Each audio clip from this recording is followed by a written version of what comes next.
It's difficult to know what to make of the failure to arrive at an agreement between the West and Iran. The high-level talks have ended. Negotiations will resume at a lower level in 10 days. Secretary of State John Kerry's comments seem the most sensible. It was always going to be hard to arrive at a deal with Iran when the mistrust was so deep and had gone on for so long.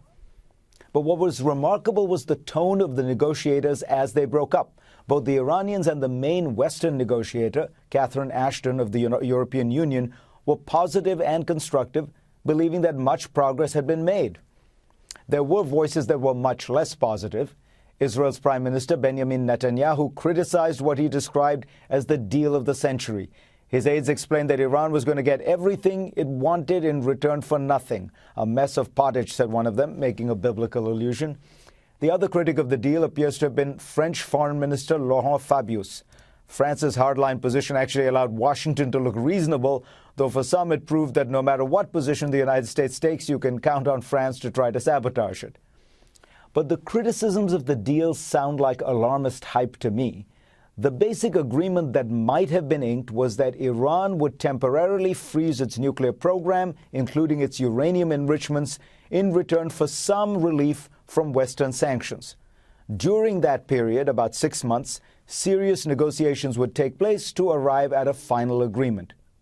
The key here is what kind of sanctions relief were the Iranians going to get? The answer is clear: not much.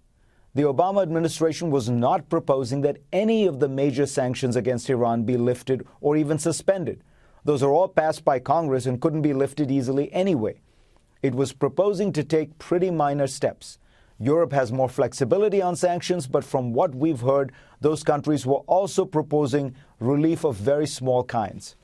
Now, if the argument is that Iran should make significant concessions, but that the West should make none at all, that's not negotiations. That's a requirement that the other side surrender. Which makes one wonder, do the critics of this negotiating process want a better deal? Or do they really want no deal at all, so that it opens up another path to deal with the problem, which is war?